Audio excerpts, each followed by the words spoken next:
Assalamualaikum dear students, welcome to the Azim group of publications. I'm Nimra Adil, your chemistry teacher, and today we are going to discuss example number 6 from chemistry book by Azim Academy.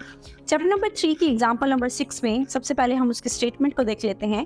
There is a mixture of hydrogen and helium and methane occupying a vessel of 13 cubic decimeter at 37 degrees centigrade and the pressure of 1 atmospheric.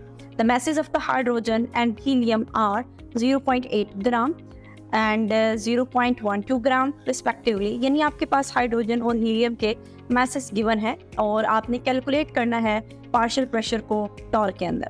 तो सबसे पहले इस statement में देख लेते हैं. हमारे पास जो वॉल्यूम है वो हमारे पास V1 या नॉर्मल उसको V कहेंगे, दैट इज़ 13 क्यूबिक डेसीमीटर. उसके बाद हमारे पास टेम्परेचर की बात करें तो टेम्परेचर 37 डिग्री सेंटीग्रेड है. तो 37 को हमने केल्विन में कन्वर्ट करना है, तो 37 + 273 that is equal to 310 kelvin. उसके साथ नेक्स्ट आपके पास प्रेशर है जिसको हम PT यानी टोटल प्रेशर से डिनोट करेंगे और वो हमारे पास 1 एटमॉस्फेरिक प्रेशर है. और इसी के साथ हमारे पास जनरल गैस कांस्टेंट यानी R की वैल्यू है that is 0.0821 ATM cubic decimetre mole inverse and kelvin inverse. हमारे पास जो मास ऑफ हाइड्रोजन है वो 0.8 ग्राम है, जबकि मास ऑफ हीलियम जो है वो 0.12 ग्राम है. तो हमने यहाँ पे अकॉर्डिंग टू डाल्टन लॉ की बात करें, क्योंकि स्टेटमेंट में उसने कहा है कि आपने पार्शियल प्रेशर कैलकुलेट करना है. पार्शियल प्रेशर कैलकुलेट करने के लिए हम इक्वेशन यूज़ करेंगे general gas equation PTV = NT/RT. इस इक्वेशन में से NT यानी नंबर ऑफ मोल्स हम कैलकुलेट करेंगे, तो PTV को डिवाइड कर देंगे RT के साथ. P प्रेशर की वैल्यू गिवन है और टोटल प्रेशर की वैल्यू, उसके साथ आपके पास वॉल्यूम की वैल्यू, इसके अलावा आपको R जनरल गैस कांस्टेंट की वैल्यू, T टेम्परेचर की वैल्यूज़ अगर मालूम हो तो आप नंबर ऑफ मोल्स को कैलकुलेट कर सकते हैं. तो यहाँ पे टोटल प्रेशर हमारे पास 1 ATM है, उसको मल्टीप्लाई करेंगे वॉल्यूम के साथ जो कि 13 क्यूबिक डेसीमीटर है, उसको डिवाइड करेंगे 0.0821 के साथ और साथ में मल्टीप्लाई करेंगे 310 के साथ. तो हमारे पास एक आंसर आएगा दैट इज़ 0.51 मोल, जो कि हमारे पास टोटल नंबर ऑफ मोल्स हैं. स्टेप नंबर 2 के अकॉर्डिंग हम क्या करेंगे, हमने number of moles her gas के निकालने हैं, यानी हाइड्रोजन के भी और हीलियम के भी. तो नंबर ऑफ मोल्स अगर फाइंड करने हैं तो सबसे पहले हम mass of the hydrogen gas को उसके मोलर मास से डिवाइड करेंगे. इसी तरह मास ऑफ द हीलियम को डिवाइड करेंगे उनके मोलर मासेस से. जब मैंने हाइड्रोजन की मास को 0.8 को डिवाइड किया 2.016 के साथ, 0.8 स्टेटमेंट में गिवन था जबकि 2.016 ये उसका मॉलिक्यूलर मास होता है. इसको डिवाइड करने से मेरे पास आंसर आता है 0.4 या जिसको हम 0.396 भी कह सकते हैं. उसके अलावा नेक्स्ट हमारे पास क्या होगा, आपने नंबर ऑफ मोल्स अगर हीलियम के कैलकुलेट करने हैं तो नंबर ऑफ मोल्स हीलियम की कैलकुलेट करने के लिए आप मास ऑफ हीलियम गैस को उसके मोलर मास के साथ डिवाइड करेंगे. तो हीलियम का स्टेटमेंट में जो मास गिवन है दैट इज 0.12 ग्राम, उसको डिवाइड करेंगे मोलर मास से जो कि 4 ग्राम है, तो हमारे पास आंसर 0.03 मोल्स आ जाएगा.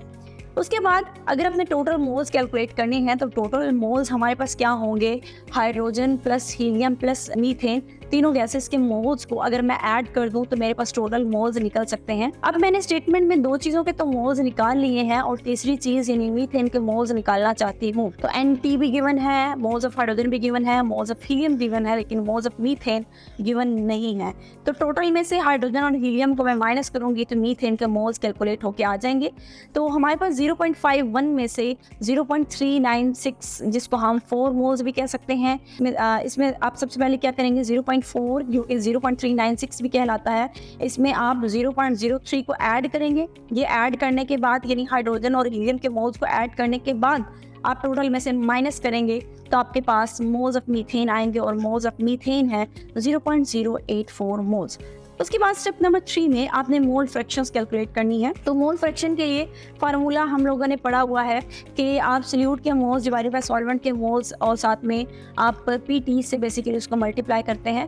तो अगर मैंने मोल्स निकालने हैं तो मोल फ्रैक्शन ऑफ हाइड्रोजन को मैं मल्टीप्लाई कर दूंगी उसके टोटल प्रेशर से. इसी तरह मोल फ्रैक्शन ऑफ हीलियम को भी मैं टोटल प्रेशर से मल्टीप्लाई कर दूंगी. इसी तरह मोल फ्रैक्शन ऑफ मीथेन को भी मैं उसके टोटल प्रेशर से मल्टीप्लाई कर दूंगी. तो सबसे पहले मोल फ्रैक्शन ऑफ अगर हाइड्रोजन की बात की जाए तो number of moles of the hydrogen को उसके टोटल मोल से डिवाइड करके पीटी से मल्टीप्लाई करना। देन इसी तरह number of moles of helium यानी NHE को उसके NT से डिवाइड करना और फिर उसको भी PT से मल्टीप्लाई कर देना।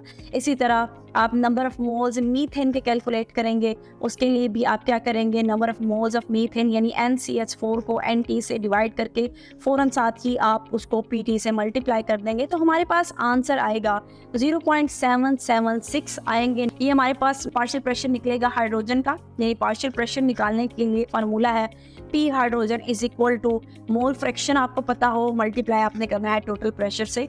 तो आपने क्या किया, जो आपके पास नंबर ऑफ मोल से 0.4 उनको डिवाइड किया 0.51 से और मल्टीप्लाई उनको कर दिया 760 से, तो आंसर आपके पास आएगा 589.76 टॉर। इसी तरह आपने पार्शियल प्रेशर कैलकुलेट करना है हीलियम का। तो हीलियम का पार्शियल प्रेशर कैलकुलेट करने के लिए हीलियम के मोल्स को हीलियम के टोटल नंबर ऑफ मोल्स के साथ डिवाइड करके उसको PT से मल्टीप्लाई कर देंगे, यानी 0.03 को डिवाइड करेंगे 0.51 से और मल्टीप्लाई करेंगे 760 से, तो हमारे पास आंसर आएगा 44.68 टॉर। इसी तरह तीसरी अगर बात करती हूँ मैं पार्शियल प्रेशर ऑफ मीथेन की, तो partial pressure of methane calculate करने का भी फार्मूला क्या है, number of moles of the methane divided by total number of moles, और उनको भी आप मल्टीप्लाई कर देंगे टोटल प्रेशर के साथ। तो नंबर ऑफ मोल्स मीथेन के 0.084 है, डिवाइडेड बाय टोटल है 0.51 है, इनको मल्टीप्लाई करूंगी 760 से, आंसर आएगा 125.4 टॉन। इस तरह से मेरे पास तीनों गैसेस का पार्शियल प्रेशर आ गया, यानी हाइड्रोजन का भी, हीलियम का भी and the last one methane. अब इन तीनों के पार्शियल प्रेशर को मैं सम करूंगी, यानी इनको ऐड करूंगी तो ये बराबर होना चाहिए टोटल प्रेशर के। तो PT is equal to partial pressure of hydrogen, partial pressure of helium and partial pressure of methane. तो 589.76 जो कि हाइड्रोजन का पार्शियल प्रेशर है, प्लस 44.68 जो कि हीलियम का पार्शियल प्रेशर है, प्लस 125.4 जो कि मीथेन का पार्शियल प्रेशर है, इन सबको इक्वल किया, सबको ऐड किया तो ये 760 टॉर के बना, और 760 टॉर ही तो PT था। तो लेफ्ट साइड और राइट साइड हमारी इक्वल हैं, 760 टॉर एक साइड पे भी है जबकि दूसरी साइड पे भी क्या है 760 टॉर है, यही तो हमारा इसका मतलब ये है कि डाल्टन लॉ हमारा वेरीफाई हो गया। सो आई होप कि आपको इस एग्जाम्पल की समझ आ गई होगी। आज के लिए इतना ही, अल्लाह हाफिज़।